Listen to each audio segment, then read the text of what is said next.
There's something about stretching yourself into an unnatural position in a really hot room, covered in sweat, and, that just makes you, limber for hours and hours, and it feels so good. So Doug said the same thing on a trip in Singapore, actually. Yeah.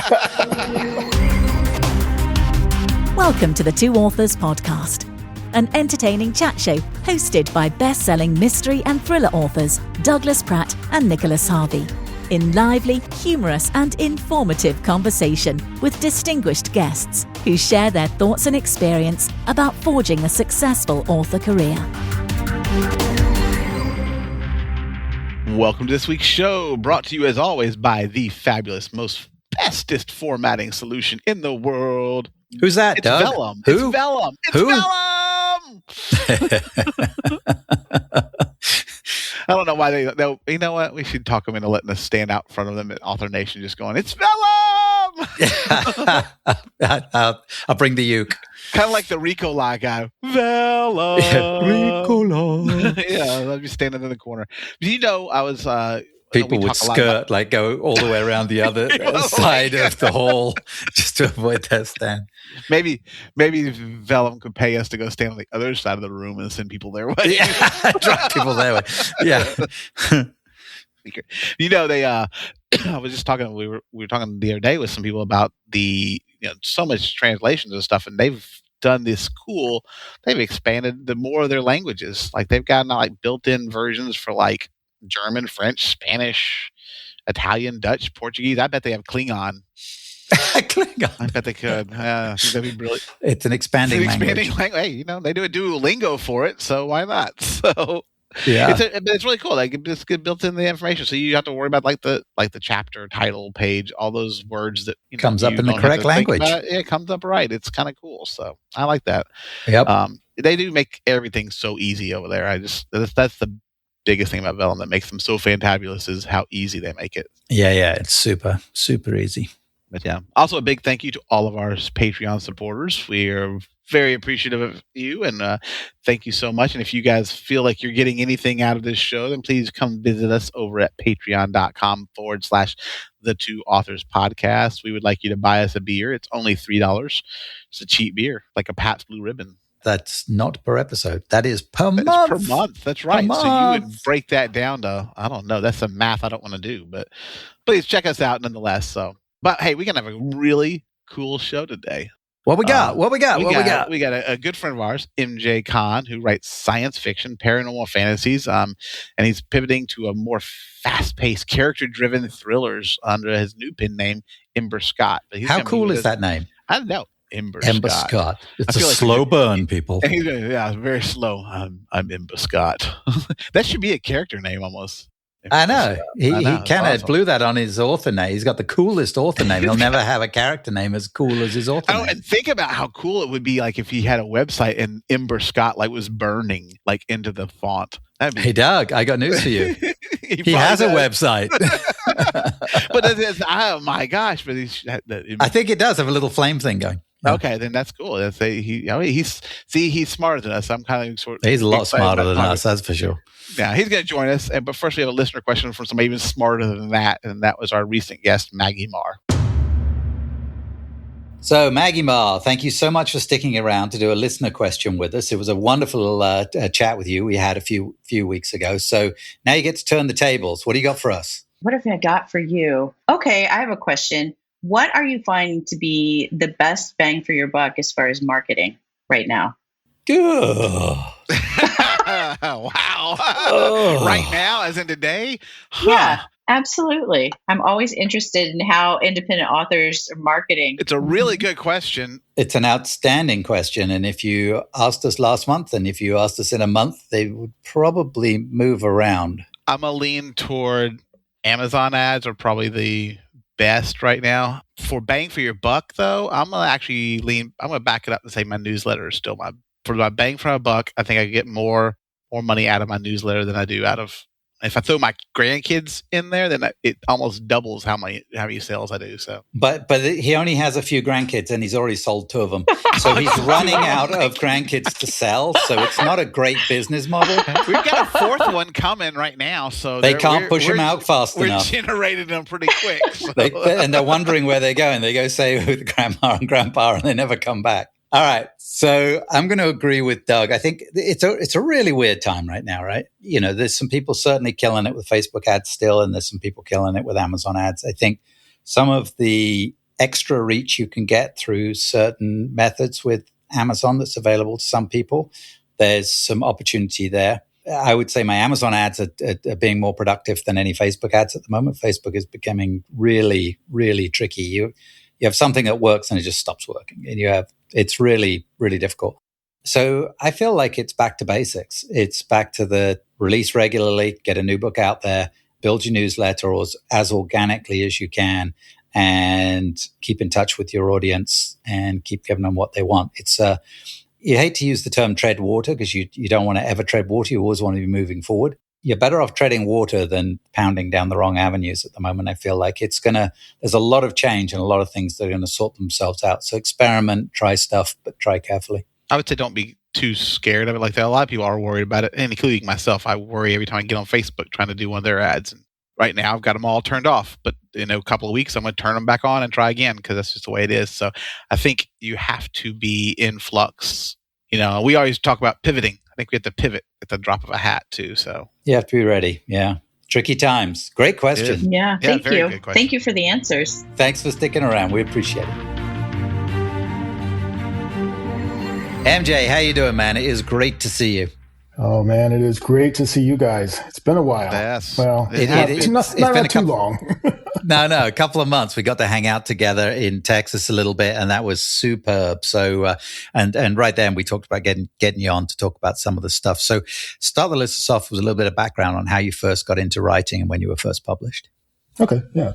So I've been writing, a little over a decade now. I started back in 2012, 2013. So just after maybe the first gold rush, back in the days of like keyboards, that's where I cut my teeth on, that wasteland there, you can kind of venture into that. And are they even there? I mean, I think they are. I think they're still there, but you know what, though? Everybody who didn't get in on that, they just don't know what they were missing out on. You took a digital knife and you just waded into the mess with that. I imagine now it's a nightmare because the people that are in there now probably like. Yeah, but that's where I learned about, self-publishing, because before then, of course, you had the gatekeepers. It was trad publishing. I would type something out and print it off and mail it in the mail to, I had my big giant writer's market book that I'd look stuff up from and, try and do that. And I guess I've always wanted to be involved in storytelling. It wasn't necessarily writing maybe, but maybe from the youngest age, I just wanted to be involved in, creating stories. I love to read, I feel like I could read from as far back as I could remember. I started off reading and fell in love with the X-Men. The comics was my first great love, and I fell in love with the X-Men and just wanted to create that. And then I kept reading more and more as I grew, and it got to the point to where, I was working the corporate world and decided that, I wanted to go back to my first love, which was creation. So I started writing, discovered Writer's Market, figured, hey, you know what? I was reading books. I'm like, I can write a better book than this. We all say that. Now maybe we can't do it, but in my mind, I'm like, I can write a better book than this. So, it depends on the book, because yes, there are some that for sure we can write a better book than. So. Yes, exactly. Even I can write a better book than some. But... Well, it's not stretch, but okay, all right. So, I love it. Damn. That's fair. No, so I did. And so I wrote my first big novel, 100,000 words, and it was a sci-fi, almost like a space opera, genetic engineering cross mashup of everything. And so, I got into keyboards to figure out what do I do with this now. That's where I discovered editing, cover art, all of, how to format something. I actually had to format with Word and then format with Scrivener because Vellum did not exist. The dark days. Don't even tell you. The dark days. The dark days. Word almost made me quit writing. I hated that It so would take much. longer than it would to write the book, just to sit there and format all those chapters and get them ready to go. And you had to go put it on the Kindle because they didn't even have the preview. The preview on the KDB dashboard. I had to actually upload it to the Kindle so that I could see what it looked like on the Kindle, and then go, there's lines, do it again, spaces all over the place. It was a nightmare. Yeah, so I did that, and this was back when there was competition, but not a lot of competition. There was no such thing as ads. It was really just word of mouth. Other authors would push you, you'd push them, you'd talk about it. And I think Amazon just really pushed everything back then because they wanted to get the readers reading on those Kindles. So if you put something up, it sold. You'd make you a Microsoft Paint cover and do whatever you had to, and it would sell out of the box. So that's how I got started. And so since then, I've used the MJ Caan, my pen name, to write science fiction, but then also, paranormal was where I really broke out. I did paranormal and urban fantasy. And luckily I had some things that were already on the Kindle. And then when the pandemic hit and everybody was locked inside reading, I just saw my paranormal stuff just really break out. I wrote paranormal women's fiction, which, just happened to be at the same time that a group called the Fab 13, some amazing authors, created a Facebook group, and they launched all of their stuff in that genre. Mine was like right there with it. And, the first book that I had that I launched in that genre, I think it hit like 700 in the store, somewhere around there. And there was just an audience waiting for anything paranormal related. So I just kept writing, and, that led to me becoming a full-time author. And, here I am now still writing away. So you're making a shift now towards thrillers. Yes. So probably a couple of years ago, I started to look at that because, I wasn't burnt out on paranormal, but I was starting to see that there's a definite ceiling. There's a ceiling in all the subgenres, and they're getting crowded. But, it was that creep that I saw coming in to where there were a lot of man chest covers that, I'm like, that's not really the genre, but it was taking over the genre. Do you know what I mean? And I was like, I don't really want to play that game. And I just needed to find something that I still really enjoyed writing and understood. So, what I did was, I looked around, I said, what do I really, really enjoy other than things with magic and aliens in it?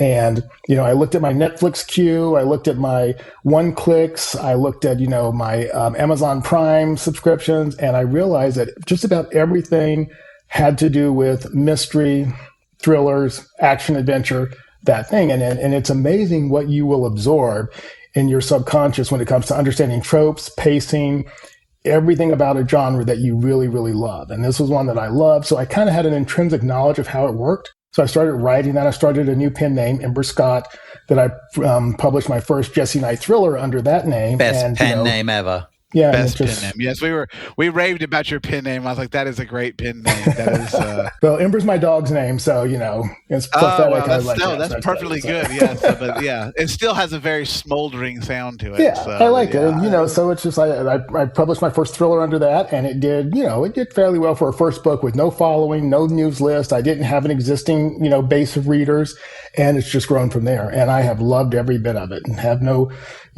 issues with what I've chosen.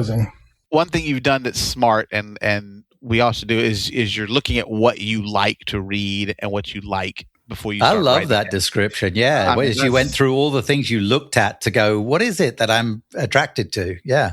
You could have gone, a lot of people are making a lot of money writing hockey romance, but that's not something I would want to write. So I think my hockey romance would probably be pretty terrible. He's like, yeah, your hocky romance would be terrible. So I was going to say that I don't even know hockey. I could write it, but it would end up with one of them killing the other one with a hockey stick. So there we go. Right, yeah. Or those skates that they have. I'm like, I think of all kinds of things to do with those things. Those bad boys. And then but all the words you can have at the end, like, you go puck yourself as you kill somebody with it. So, that would be, and if I'm going to do that, then I might as well, that's what I enjoy, So, like I said, I knew the tropes, I knew the universal fantasy, even if I didn't know it exactly, it was in the back of my mind because I read it all the time. And I think the hardest thing about thrillers a lot of times is that whodunit aspect of it and the pacing for it. And, a couple of the books that I've written have been not so much a whodunit, but a how they did it. So, I might start off where they're working their way through how it was done. But that's just something you can feel your way through. I didn't have to study it. I didn't have to learn it. It was just there. And so it just came out of me naturally. I can write fast, and it just, yeah. You've been watching it. You've been reading. That's what you're reading. You already understand that buildup of the story and stuff. So that does help a lot, I think. So. And now we'll hear from this episode's sponsor. The Author Engine, how to write, launch, and scale like a 7-figure publisher. Tony Lee, writing as Jack Gatlin, has nearly 500 million page reads, 25 crime thrillers, written for Marvel, DC, and the BBC. He has built the machine. At Author Nation, he teaches you how to plan launches backward from pub date and treat every book as an IP asset. Publisher first thinking, not writer first. AuthorNation.live. Join us November 10th through 13th in Las Vegas. One of the things that we've spent a lot of time talking about, and you've been at the forefront of this, is using LLMs, so large language model like Claude, ChatGPT, and I believe you settle at the moment on Claude. And I'm always hesitant to say that because give it 6 months, give it 6 weeks, give it 6 days. That's exactly. Don't talk too loud because it could change right now. Exactly. In fact, Claude heard you talking and goes, I'm not working today. Yeah, I'm done with you. Since I started the sentence, the one that's doing better is changing. So it's such a lively environment with so much evolution going on. The strengths of one outweigh another right now, and then in 2 weeks it can change. But I know you've settled at the moment. You're working with Claude, and so how did that evolve? How did it go from just using it as a search tool to expanding into using it as a lot bigger tool and an assistant in your writing? When OpenAI first created ChatGPT, I was just immediately captivated with it. And I was like, okay, it's kind of a cool little toy. I didn't really see what it could become. But at the same time, I knew that it was creating a firestorm. There were a lot of people to either side of it. And I think that in the artistic community, there was a lot of controversy around it because, people were starting to use it to write, which, I saw that and I was like, that's just nothing against it. You can do with whatever you want to with it, but it just did not write very well. And in my opinion, it still does not write very well.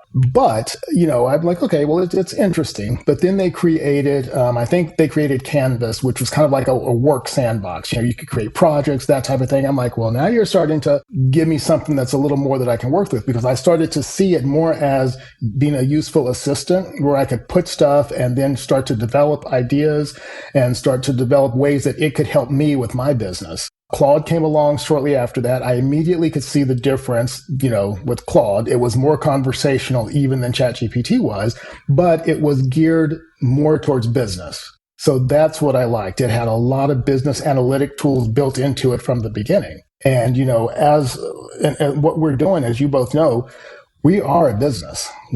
People may hate to hear that. I'm a creative, you're a creative, but we are running a small business.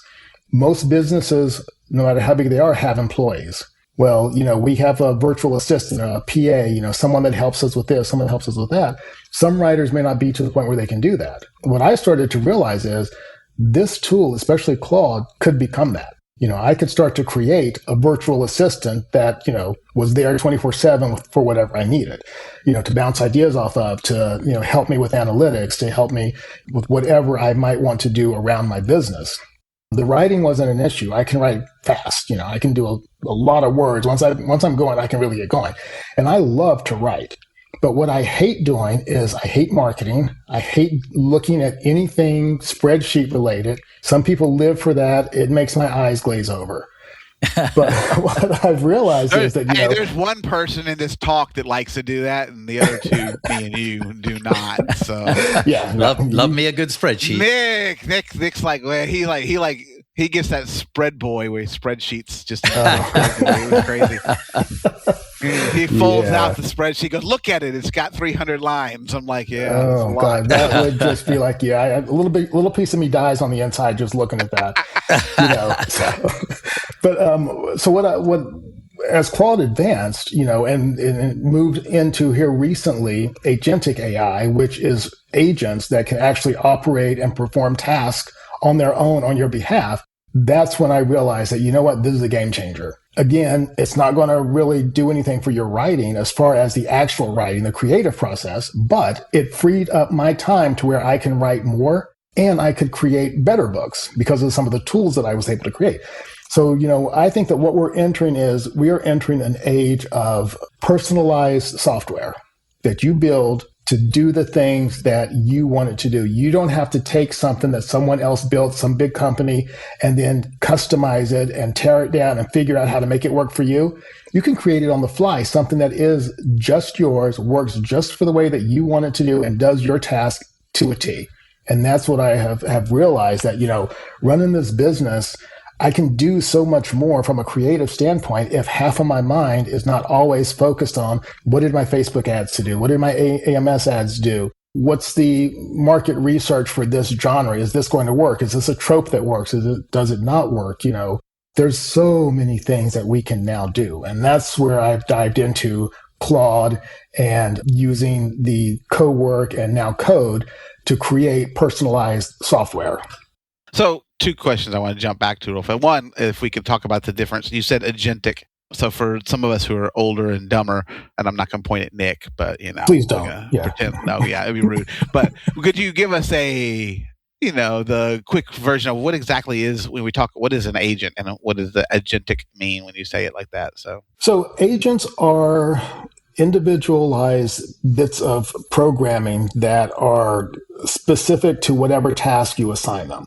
So let's say that I want a marketing specialist. I can create an agent, which is just like in Claude. It's just a piece of software that's part of Claude's programming that I interact with, that what they are trained on and what they know is everything that is marketing related. If I want a spreadsheet specialist, I can create a spreadsheet specialist that's all that they would do is sit there and dissect spreadsheets. Oh, then we wouldn't have a Nick Harvey and it'd be sad. I could create my own Nick Harvey. So, and just have him live on my little computer and he would just live there and, do my bidding with a spreadsheet. I don't know that Claude could be as snarky as No. But that could be a good thing. I don't know. It's usually pretty polite. He's like, Claude's always like, oh no, you're right. You're a good job. And Nick never tells me I'm right. Yeah, they're good at the LLMs are really good at apologizing. And there are ways around that too. I've gotten to where mine does not do all that anymore. But but again, you have to look at it as what is it that you need. They are not going to be all things to everybody, and they shouldn't be. Just like as an author, we don't want to be a master of everything and try everything that you hear just because it's the newest and greatest thing. It may not be applicable to you. Well, it's the same thing with LLMs and agents. You need to see what are your pain points, and then you create something that solves that pain point. After we had that conversation a couple months ago, and I've kind of played with Claude a lot more, and I've got to say, Claude and I are becoming fast friends. So we have a couple of headbutting times, which feels on par for everything. But overall, I kind of took some of your advice and was like, let's see how I can work this. So kind of as somebody if I were stepping in as somebody who I've not really touched my toes into Claude much, could you kind of give me an idea of basics of what somebody might want to use, how they might want to set up that in the projects? And I know we talked about projects and agents and all the fun things that are in there. So if someone is new to, an LLM, an LLM has a basic chat box, just like a text messaging box that you can type into it, a query, a question, whatever you want, and start a conversation with that LLM. They all start with that as a basic function. And I think that, people, maybe are intimidated by that because they think, well, I don't know what do I say to it? Well, you would say the same thing to it as do if I need you to have know how your to friend. code? Yeah. Do I have to know how to code? You don't have to know any of that. Basically, it's like you've got another person sitting across from you. You ask it the same thing. So you just talk to it to start off with. You can introduce yourself and say, hey, I'm Doug, the author. Here's what I write. What do you think about that? And you just have a conversation back and forth. And then what you can do is you say, this is my business. I am an independent author. I publish on Amazon. I have audio, whatever aspects of it, your business that you have, you tell it about that. And it's absorbing all of that. The more that you talk to them, the more they get to know you. And I don't want to say their personalities, but they will alter their actions in accordance to how they're interacting with the person driving it. So you tell it about your business, you tell it everything, and then you tell it, ask me questions to help that will help you understand what I do and what pain points I may run into. And it'll just start asking you, how do you do this? How do you do that? What do you think about this? What's important to you? What do you want in 5 years? You tell it all these things and it will start to understand what you're doing and where you want to go and how you want to grow as an author. And, you just kind of go from there and start building it. And then once you're comfortable with that, you start to say, this is what I don't understand about my business or what I don't like to have to deal with. And it will tell you so much that you've never thought of outside the box about dealing with that. And from there, you can start saying, okay, I'm going to start building my own personalized apps or my own software to help me fix some of this. And in my case, I have built at this point a stack of apps. I've here built 2 websites that are, for my business, for both of my pen names. And I built them, hosted them. They're up live on the internet, all in a matter of about a half an hour from scratch without understanding how to code. I don't understand a word of code. I've never done it before. I was able to get them up and they look good too, because the one thing that I thought about was, what is it that is coming down the road? And we all know people talk about discoverability. That's always been an issue. As more and more people start to talk to their AIs and asking for recommendations, there's a lot of conversations about, I just read the greatest book. I just read Fourth Wing. What's another one that you recommend that's just like that? I need another book like that. So those AI agents are not operating like the old Google. They're not doing SEO. They have their own way of interacting with what's on the web and returning information in a conversational way. So we want to be part of that conversation. So the reason that I built a new website was because I thought, okay, you can take an existing website, retrofit it, and jury rig everything into it to make it, so that it works with AI discoverability. But then I thought, well, why can't I just build one from scratch? So I built my author Ember Scott website, let's say, from the ground up. And I told the AI, I said, I want to build it with AI discoverability in mind. So all those little tools that the AI does for their GEO, generative engine optimization versus SEO, I said, I want them built in from the ground up. And it did it. It built it all in. It built in all the stuff that the AIs read on the back end, the way that they crawl the web, and it gave it access to AI crawlers. So you couldn't do that before. You would have to pay a developer a considerable amount of money. It would take a lot of time, a lot of testing. Even if that developer used WordPress plugins, they still have to take time, and it's going to cost you money. I don't know anything about that. So I build it from scratch. It did all of it as code.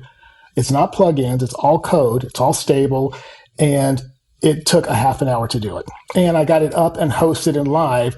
And the total cost was, I think it was $21 it cost me. $12 for the domain. And then I spent, another, the domain and the registration, then another $9 in credits to build this with, using API on the, with an LLM. And that was it. And there's no hosting fees. It's literally, zero. It cost me nothing per month to have this up there and live. So let's use an example here of because if someone hasn't got involved in this, there's a lot of stuff that's being talked about that's probably quite daunting. And misinformation. There's a lot of misinformation out there. There is, of course, but let's run through a process here, and let's use the writing room as an example, because this is a great and useful tool. And you explained it to us and helped us get going with it. So I want to build what you call the writing room, which is going to be a group of agents who are going to help me with my book, both from editing, tracking, keeping the voice the same, and all these kind of things. So I'm going to do it in Claude. I'm going to start with what they call a project, right? Which basically puts a fence around everything within that, yeah? So the memory can source everything that's within that project. And I got to say, when you told me to do projects, that's been a game changer for me. So, I wasn't doing that before. I was just being wild and nuts, throwing it out there in the chat, just letting it go. Yeah. So to kind of be clear about this, so if you just keep using the chat and keep asking it things and different things, eventually it's going to accumulate so many of these chats, it won't reference them all and link them all together. So you put them in am I correct? Is that correct? Yes. There's just so much. It will continue. Your conversation can get so long that it will lose the thread. It can remember maybe the last 10, 15 things you talked about. After a while, But if you've got a couple of million, which you'd be surprised, if you've got a couple of million words in there just from your conversations, it's not going to be able to find what you talked about 10 days ago, 15 days ago. And it will start to muddy up everything and it'll make stuff up. And that's where people get the hallucinations from, because it's trying to say, okay, you need to know this. I don't remember that, so I'm just going to make it up. Here's what I think it must have been. But projects, if you create that, like you said, it's a sandbox. It's a set of files within a project, and it will be able to remember everything within there that you're talking about, because that's all that it's focused on. Right. There's a cap to that we can talk about later, where the memory gets, and there's ways to work around that. But let's keep going on the basics here. So we're going to start a project. I want to have a writing room. I want to build an agent. I'm sitting at the keyboard. What am I going to do? I want a copy editor. Let us start with the copy editor as an agent. What do I do? Right. So the first thing that you're going to do is you talk to the LLM in the project about what you're doing. I'm writing a thriller. This is the genre. These are the tropes that I have in. This is the audience that I am trying to reach. This is the ideal reader. And so from there, you ask it, you say, now I need to build a writer's room. And the idea for this came about for me after I saw, I think it was a TED Talk or YouTube with Shonda Rhimes discussing how she creates these amazing shows that she does and the writer's room that she builds, because, she's not doing everything in a vacuum by herself. She has specialists in all areas and they all work together. So I'm like, I want the same thing. So I'm like, Claude, can you recreate a writer's room in digital format for me to use using agents? So I created 8 agents for my thrillers. I've got like the story architect, the character psychologist, an editor who does developmental and line editing. All of them work together and each one has that function. So imagine you've got a table with 8 people sitting around it, each one assigned one of those functions. That's what I created. So when I'm writing, I write in Scrivener. I finish a chapter, copy that chapter, I put it into my project and say, here's chapter 1. What does everybody think? And then what happens is each one of those agents goes through that chapter that I just gave it and gives me their feedback that's relevant to that chapter. So the character psychologist will be like, your main character is not acting the way that you've established for the past 3 or 4 chapters. They drifted here or there. This is out of their character. The lore and continuity agent will say, you said that their eyes were blue in this chapter, but in the beginning, you said that their eyes were green. So they catch things like that. And then they put all of that into a storyboard so that I've got a running graph of everything that's happening, past, present, and future, weighed against the outline that I put into the writer's room as well. So everything starts with an outline. And then once they don't change anything, so they don't change any of my writing. They will just give me their output about what they think based on what they've seen and encouraged. And here's possible things that are maybe a mistake. You spelled this word wrong. You used the wrong word here. And then I can go back, rewrite my chapter based on whatever it is that they may have given me. Either I can accept it or not accept it and just keep on doing my thing. Then I give them the final chapter back again a second time and say, this is the final chapter. I'm done. They archive it all and it becomes part of their memory so they can always go back and reference it moving forward when I do the next chapter. Right. Brilliant, brilliant, brilliant. So when you're setting up these agents, so again, it's sort of like you're sitting down and you go, okay, I want an agent. I'm going to have this copy agent or continuity agent. You don't have to code a darn thing. You just sit there and talk to Claude about it and tell it what you want, right? And you give it as much context as possible. And this is a bit of this is one of the things I learned when I started doing it. It's chicken and egg, right? I don't really know exactly what I want, but I'm going to ask it for some stuff, and then I'm going to ask it, what else should I ask for? That's always nice. Yeah, that's really great. Yeah, it does answer that. It's really cool. Yeah, that's the beauty of it. Is like you don't have to know how to code. You're not you're literally just asking it and taking its advice and saying, hey, what kind of agents would be optimal for this story? Do I need to create this book? And it will tell you, and then you're like, okay, I like this one, this one, this one. I don't really need that one. Spin those up, and it will create them. And they're all sitting there silently around your table. Like, let's say your table is the project. And as you write and put something into it, they go to work on it. And then they give you their feedback. And that's all that is. So, it's great for developmental editing. It's great for line editing for me. And everybody's got to develop it themselves and get to where it works. But I've got a couple of things that I've kind of like, as these models get smarter, they introduce a new level, a new version of them. And it seems like they're coming out constantly with new versions.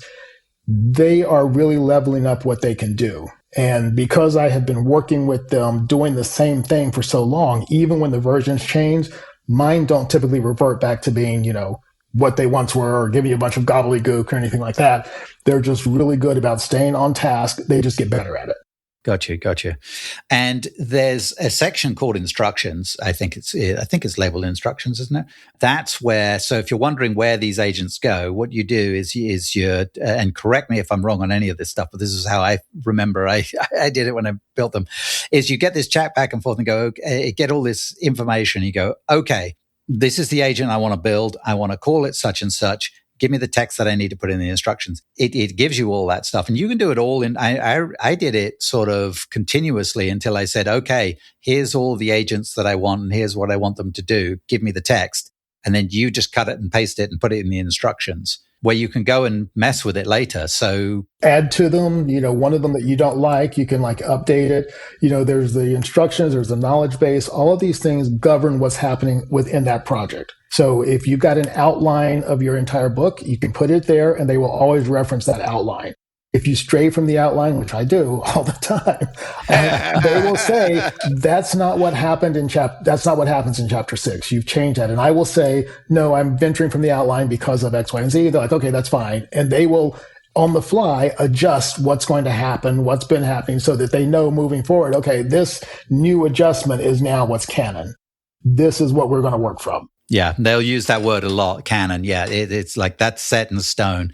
Yeah, mine's got to the point now where my Tracy is my outliner. She traces the outline. When I talk to Tracy, gets to the end and she goes, okay, what do you want to do now? She's given up on the original outline that went in there. She knows not to even mess with it. She goes, okay, what do we do now? Yeah, mine, it's so funny because, they will have discussions amongst themselves and they will give me their findings. And I have it set up to where if there is a strong disagreement about something, then the lead story architect will come forward and say, hey, we think this is an issue. We don't agree on something. And then whatever I tell them becomes, that's de facto. That's de facto. This is where we are, and they accept it. But they've gotten where they will ask me questions. They'll be like, hey, why did you use this arrangement of words instead of this, which is what you said to normally do? So I have to explain that to them, and they're like, okay, got it. That makes sense. It's now in our memory. And then they move on to the next little thing. But it really is just like, having a room full of people that you've corralled. And if there is something that you present and throw up on the whiteboard that is part of their specialty to address, then they'll address it. So that's how I use it. And so it's great because you put this all in one project. So I think you're the one that told me each book, as I'm writing. So I set my own project up. I'm writing my third book in my J Delp series right now. And so I set my project up. I uploaded books 1 and 2 and my story Bible. And that way it's been great because if I go, well, did I do this already? And Nick can go, did I already put a character in it? Because I'm real bad. Character name's the worst, right? How many times I got to come up with a new character name and go, did I use that again? Because usually my wife goes, she'll finish a book, you've used Amanda 3 times. So Claw's been great about, no, this is where your characters are. This is the name of these characters, very side kids of side characters or something like that. And it's been a game changer as far as time. Me having to go back and search for it would have been. Because some of the stuff is things I didn't even think to put in the story Bible. I didn't think about putting that in the story Bible. Let me go find that. Now let's add it to the story Bible. Yeah. And, the good thing is too, for me, it's helping me to create a cleaner first draft, a cleaner finished product, which then goes on to, my editors.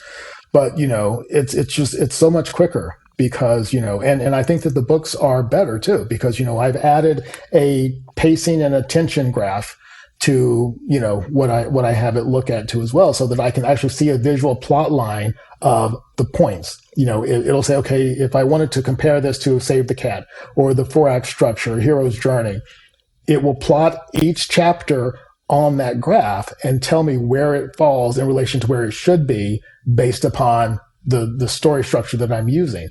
So if I see, it'll flag me and it'll tell me, hey, you've got 3 chapters that have kind of been developmental, but you need to have some action here. Then I know that's before, cool. Yes, it tells me ahead of time. Or, it will plot out each chapter that I've done and say, okay, chapter 8, maybe you might want to ramp up this or dial down this. Let the reader breathe for a bit. And I can see that tension is really high, really high, really high.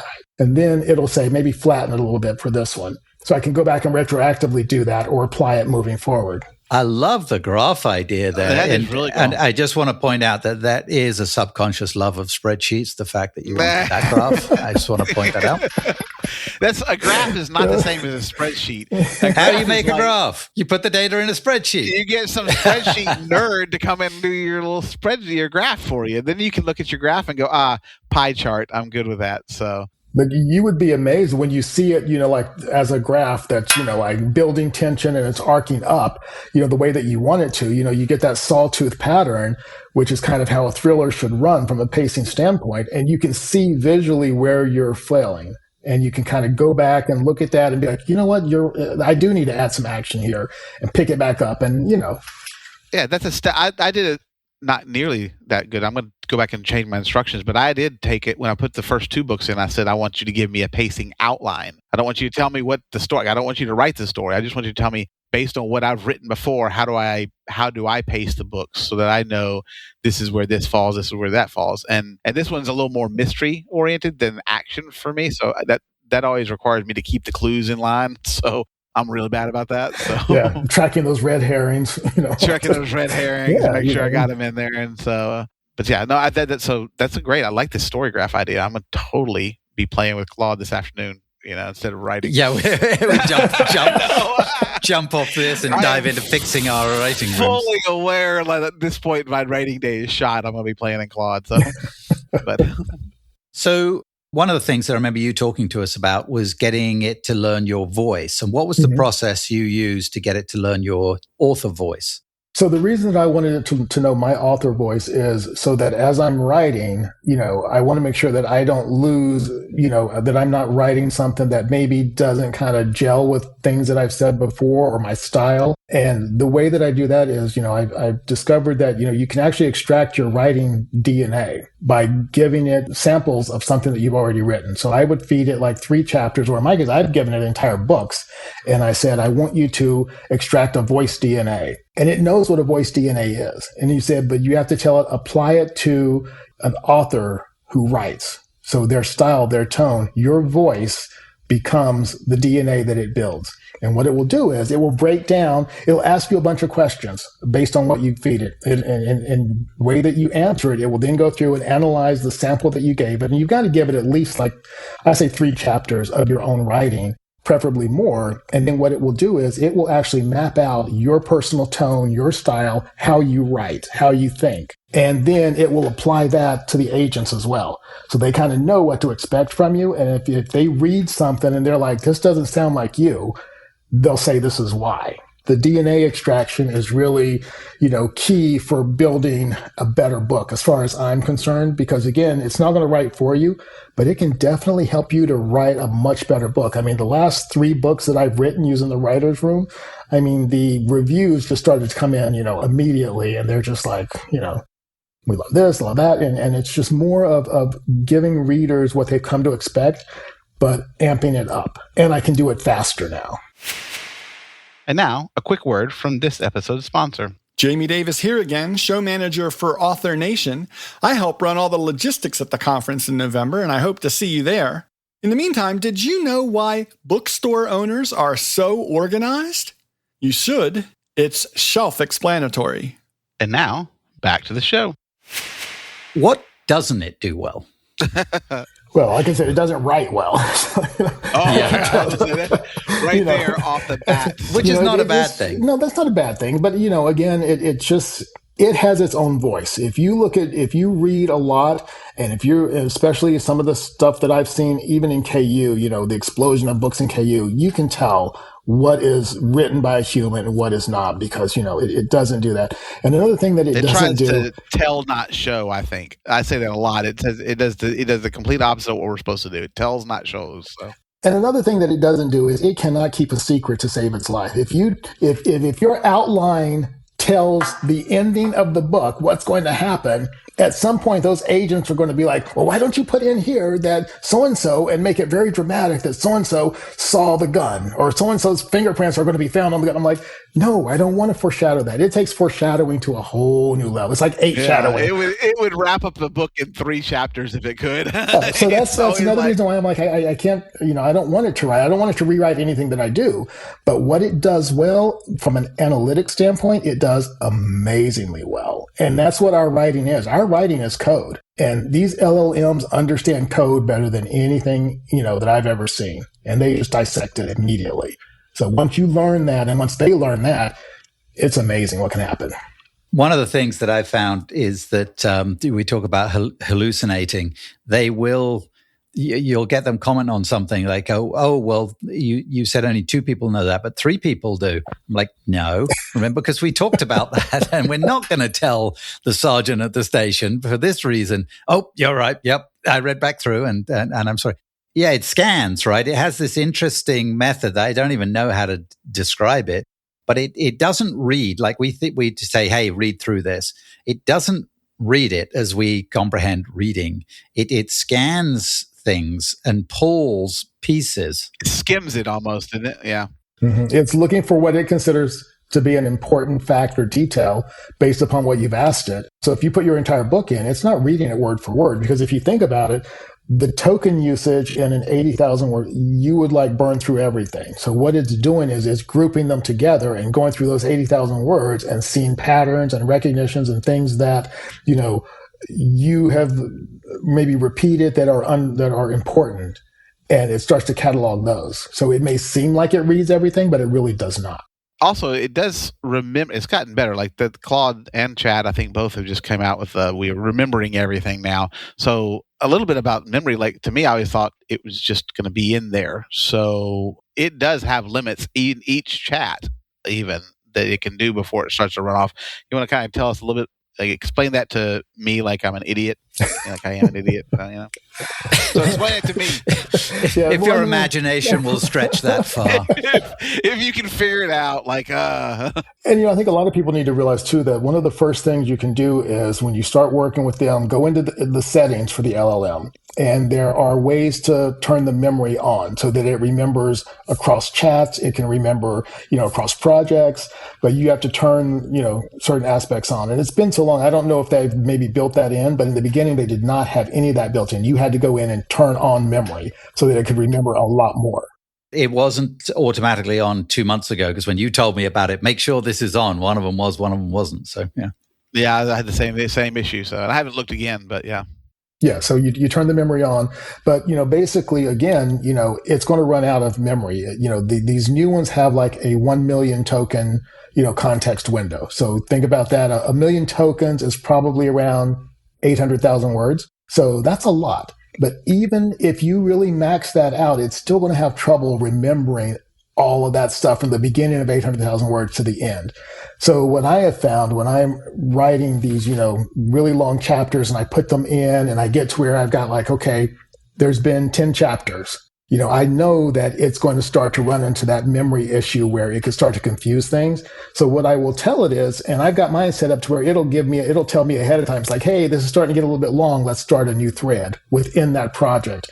So I will tell it to give me a handoff document so that way it'll create a document that says this is what's happened before based upon it's still referencing the outline, the storyboard, everything.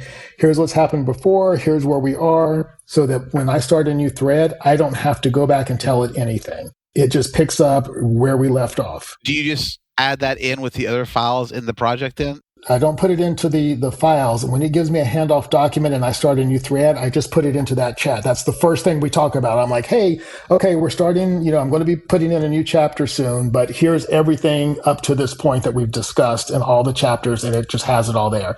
And that's where that living storyboard comes in, because it's doing a lot of the heavy lifting. And I've noticed that since I've gotten that storyboard, more powerful and more up and running, and the way that it uses it, it doesn't need as much of a handoff because the storyboard lives there permanently and it just will reference that. So it doesn't take as much of a large handoff to start a new thread. And, each thread I will put 10, 12, 15 chapters in it. And then it'll tell me, hey, before we do another one, before you put another chapter in, you might want to think about, starting a new thread with me. That's interesting because I asked it, okay, I was worried about it. And it said, yeah, about every 10 or 12 chapters, we should do a consolidation, a handoff. And it had me put it in the instructions because I asked it where to put it and it told me to put it in the instructions. Yeah, I just actually, I'm in the midst of doing it. The last thing I did before we started recording shows earlier today was get it a second handoff document from chapter, I think it's 13 on to 22. And how I knew that it was starting to run out of context. Because I asked it, can you give me a warning? And it told me it couldn't. So I should ask that question again because it's as they continually update that there's things that it can do that it didn't know it could do before. But I asked it, hey, are we okay? Do we need to? Are we starting to run out of memory? And it told me, no, we're fine. We're good. And we've got the stuff through chapter 12. I read through. I'm like, you just said chapter 12. I'm like, the red flag that we do actually have a problem is the fact that you don't realize we're on chapter 22 right now. And it went, oh, yeah, busted. Sorry. I asked it yesterday. I was trying to remember if I had a side character. I was like, what kind of card did I have in like one of the last books? And so I asked it, oh, no, you didn't have any of that. I was like, are you sure? I was like, I really thought I gave him like a Suburban. He goes, well, let me check book 2. No, it was a Chevy Tahoe. I was like, why didn't you look and tell me that? And Claude said, if you had asked me, search Chevy Tahoe, I would have found it. I was like, if I'd had to ask you how to search if Chevy I'd had Tahoe, the answer, I wouldn't have needed to ask you. To which, of course, I love his, fair point. Yeah. And they still have a long ways to go. But, for what we do for our business, people have to realize, too, that, the LLMs, they were not created to do creative work. They were there to do programming. They're there to help businesses and things like that. And what we've done is adapted it to our needs. Because again, it comes all the way back to we are running a business. It's just a matter of finding your pain point and fixing your pain point. And, I've created now so many stacks of stuff. I didn't even know about NetLeafy and GitHub and some of these other places where it taught me how to get my information and my apps that I wanted to build up and running to where they're like websites online. I can use them for anything. And the good thing is they're personal, they're private on my computer.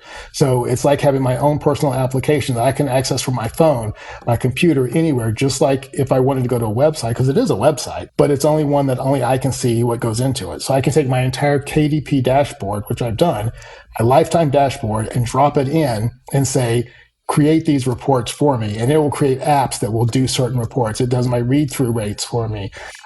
It has gone through and gotten to the level where it will tell me the best day of the week for me to launch a new book on by genre, from looking at, 10 years of who buys on what days. It'll look at my AMS spend. So you got to find all that data, or just your data then, not just in general? Yeah, no, I just take the KDP dashboard. If you can tell, you can download the entire report. I'll just download the whole thing and just drop it in, and it will slice and dice it and give me an app that will give me what I want to and mine that information. This is brilliant, man. I mean, we could keep going. This is going to be a week of my not writing while I build apps for me to do other things. So, we just touched on so many different things, but hopefully it's given some folks out there some insights on how to use this tool. If they want to go down, everyone has to choose their own path. But if they want to go down it, here's some ways to dip a toe and get involved. And there's so much more to it in all the different business aspects. But all right, we better bring it to a close. We've got a couple of questions to finish up here. And one which we ask everybody, so let's switch it back to, because you're actually an author. We did start on talking about that as an author. What do you think your author's superpower is? I'm not afraid to pivot or to try new things. I think that so many authors get, not pigeonholed, but they say they're in a rut and they're afraid to step outside of that, even though they admit that they're in a rut, because they're like, this is safe. This is what I know. I know my audience here. I know what to expect, even though what they may expect is completely fallen, all to the wayside. But they're like, it's better than, venturing into the unknown. I don't want to switch genres. I don't want to deal with building a new pen name. Whereas I am like, you know what? I see that as a fun challenge. I'm like, I'm not the least bit afraid. If it works, it works. If it doesn't, the worst thing that happens is I wrote a book that didn't sell. The upside We've all done that at some point. Yeah, exactly. The upside is it could be, a lot of upside, so I'm just not afraid to try that. It's an 80,000 word book. If I don't like, I'll write another one. I'll go back to what I was doing, because you can always go back, but you should always be willing to move forward as well. Great. Yeah, that's good. Good. So, good point. So, all right, let's wrap it up with a spin the wheel of questions. Woohoo. He's got it over lubricated, just so you know, so it will spin for eternity. I slow it down. Okay. What is a skill or maybe a hobby or something that you possess or do that most people would be maybe surprised or don't know about you? A skill or a hobby? That is a good one. I have really gotten into, as I've gotten older, I've discovered the benefits of stretching.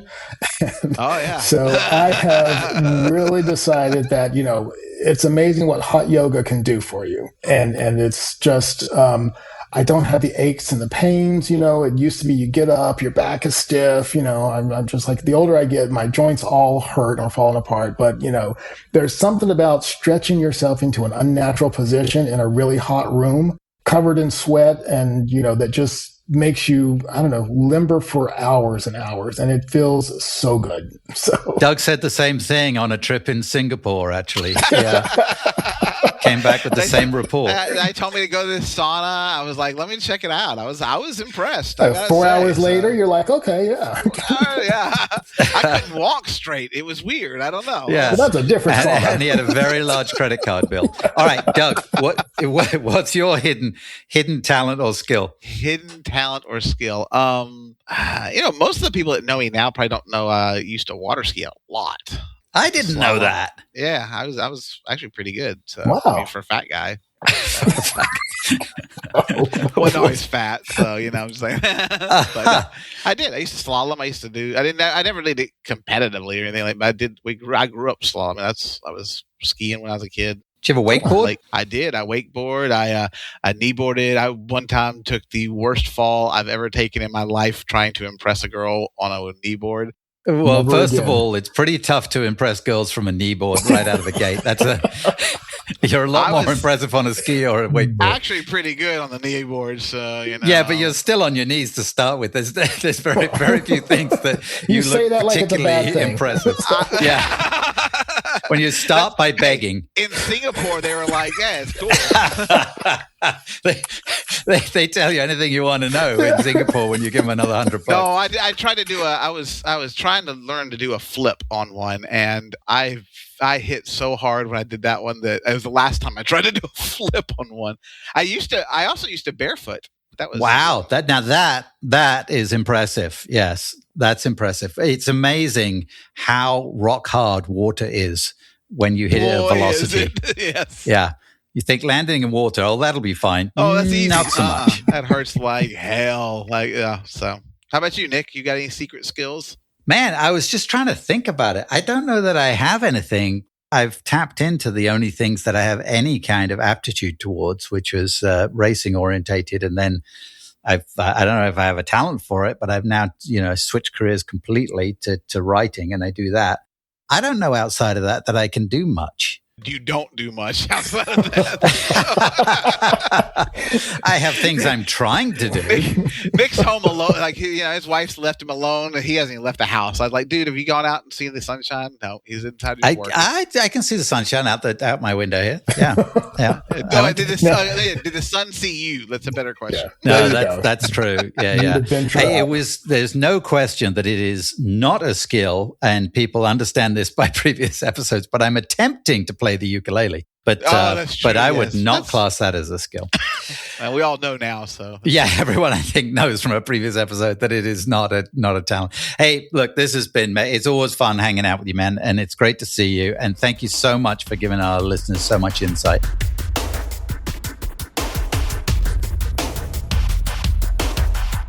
Man, that's a conversation that we could have carried on like all night. I was trying not to take notes. Like, I always worry I'm gonna look down and be taking notes because oh my gosh, he had so much information. What he taught us already, just when you and I talked to him a couple months ago, has been a game changer. What he's talked about today, I think, is just another level up, and I'm definitely going to take some of it. Yeah, it's evolving and changing, right? I mean, literally, we were with him 2.5 months ago, and the stuff that he's got going on now compared to then, yeah, it's up another level. So really cool. I like the idea. I do like the idea of using it maybe for some marketing stuff. So there's going to be some. I've done a little bit. I've had it help me with some Facebook stuff, ad stuff that hasn't necessarily worked yet, but that's on Facebook more than it's on Claude, I'd say. But to have it analyze the ads, I think is going to be the handiest thing. Yep. And that's going to be amazing for me. So, but maybe we'll see. I do plan to play with it a little bit, get it set up. So, all right. Thanks to everyone in Patreon. We did a really cool bonus with MJ. So if you're up for that, then dive over to our Patreon, check it out. It's only a few dollars a month to subscribe to our Patreon, and you get all those bonus materials in there. We appreciate you. And big thanks to our friends at Vellum. We couldn't do this without you. You guys are wonderful. We really, really appreciate it. And head over to tryvellum.com/the two authors to learn a little bit more. And it helps us out because if they see you're clicking on them from us, they're like, oh, those guys are worthwhile. Yeah, people are noticing. They're not just beautiful singers. Said no one ever. All right. All our links to all the stuff, MJ's links and all that kind of thing to his books and all that good stuff is in the show notes. And until next time, be cool to each other. Fair winds and following seas. You've been listening to the Two Authors Podcast with Nicholas Harvey and Douglas Pratt.